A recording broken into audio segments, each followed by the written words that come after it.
Iran और Israel के बीच जारी युद्ध रुकने के अभी कोई आसार नहीं नजर आ रहे।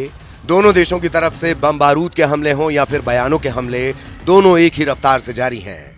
अली खामेनेई के अंदर की आग अब बदले की ज्वाला के रूप में बाहर फैल रही है। तेहरान में मीटिंग पर मीटिंग हो रही है।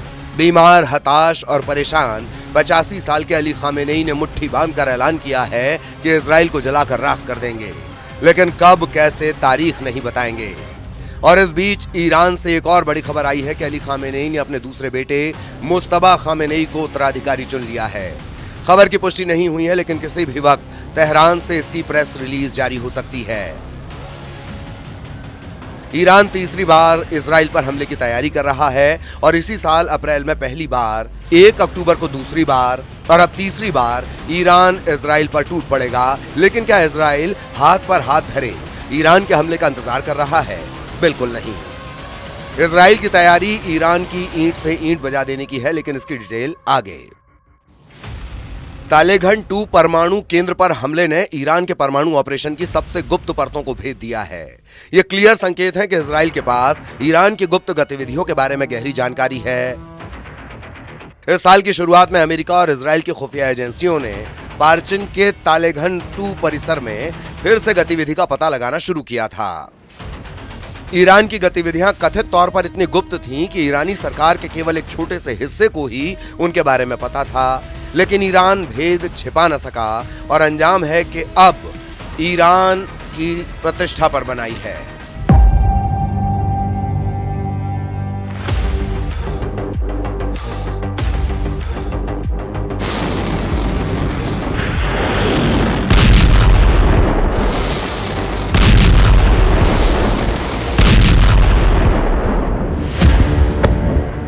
यहां नोट करने वाली बात यह है कि ईरान बुरा फंसा है 2 तरीके से।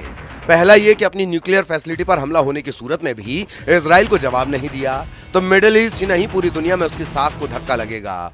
दूसरा यह कि अगर इजराइल पर ईरान हमला कर देता है तो जैसा कि अमेरिका ने धमकी दी है, परिणाम विनाशक होंगे।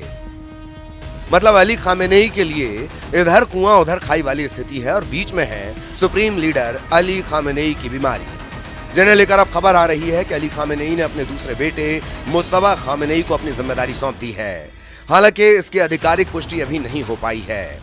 न्यूज एजेंसी एपी की रिपोर्ट के मुताबिक 85 साल के खामेनेई बीमार चल रहे हैं। ऐसे में अपनी मौत से पहले शांतिपूर्वक पावर ट्रांसफर के लिए खामेनेई ने अपने बेटे को सारी जिम्मेदारियां सौंप दी हैं। अली खामेनेई की रुखसती का यह कतई अर्थ नहीं है कि बीमार पिता की तीमारदारी में नए सुप्रीम लीडर बने मुज्तबा, जिन्हें लेकर आधिकारिक ऐलान नहीं हुआ है, इजराइल के प्रति अपनी नीति में कोई परिवर्तन करने वाले हैं। इजराइल को लेकर ईरान की बुनियादी समझ ही कहती है कि यहूदी अरबों की जमीन पर घुसपैठिए हैं। इजराइल का अस्तित्व मिटाना उनकी जिम्मेदारी है। ईरान ने यह तथाकथित भार अपने कंधे पर इसलिए उठा रखा है कि खामेनेई के खानदान को गुमान है कि वो अरब देशों के लीडरशिप की राइट रखते हैं। 55 साल के मुज्तबा खामेनेई के सत्ता में आने के बाद ईरान और इजराइल के बीच तनाव का लेवल पूर्ण युद्ध में बदलने की पूरी आशंका है। लेकिन डर इस बात का है कि ईरान ने इस बार इजराइल पर बम बरसाए तो अमेरिका में अब बाइडेन नहीं बैठे हैं, वो ट्रंप बैठे हैं, जो ये कह चुके हैं कि ईरान के बदले का जवाब इजराइल को उसके न्यूक्लियर अड्डे को ध्वस्त कर देना चाहिए। मतलब अब की बार विध्वंसक वॉर की मुकम्मल तस्वीर उभरती दिख रही है। और इस उभरती तस्वीर की बानगी देखने को भी मिली जब हिजबुल्लाह ने इजराइल के राष्ट्रपति नेतन्याहू के घर पर सीधा हमला कर दिया। नेतन्याहू के लिए अच्छी बात यह रही कि उस वक्त वो और उनका परिवार घर पर मौजूद नहीं था। पिछले 100 दिनों से इजरायली सेना लेबनान में मौजूद हिजबुल्लाह के ठिकानों पर हमले कर रही है। 32 साल तक हिजबुल्लाह का चीफ रहा 65 साल का नसरुल्लाह मारा जा चुका है, लेकिन उसके बाद भी हिजबुल्लाह के हमले इजराइल पर तूफानी रफ्तार से हो रहे हैं। एक अनुमान के मुताबिक इजरायली सेना 80 टन बारूद बेरूत पर बरसा चुकी है, लेकिन उसके बावजूद हिजबुल्लाह न सिर्फ इजरायली सेना पर भीषण हमले कर रहा है, बल्कि अपने रॉकेट, छोटी मिसाइलों से इजरायली शहरों पर अंधाधुंध बारूद बरसा रहा है। आखिर हिजबुल्लाह को इजरायली सेना 70 दिन बाद भी काबू क्यों नहीं कर पाई है? हैरानी तो इस बात की है कि हिजबुल्लाह ने कुछ हफ्तों के अंदर दूसरी बार इजराइल के सबसे ताकतवर चेहरे प्रधानमंत्री बेन्यामिन नेतन्याहू के घर पर सीधा हमला किया है। इधर दूसरी तरफ इजरायली सेना ने हमले बेहद तेज कर दिए हैं। दक्षिणी लेबनान के बेरूत पर खास तौर से तेज हमले किए जा रहे हैं।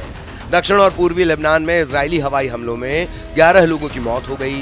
मीडिया रिपोर्ट के मुताबिक पूर्वी बालबेक हरमेल गवर्नमेंट के खिब्रेह गांव में एक घर पर इजरायली हमले में एक ही परिवार के 6 लोग मारे गए और 11 घायल हो गए।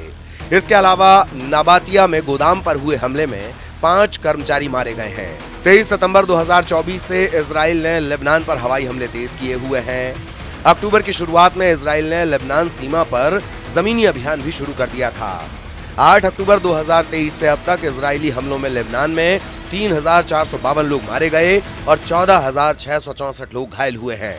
कुल मिलाकर लेबनान से लेकर गजा तक खूनी गदर मचा हुआ है। इतना है कि नेतन्याहू के घर पर हिजबुल्लाह के हमले के बाद इजरायली सेना हिजबुल्लाह पर किस तरह से हमला करती है।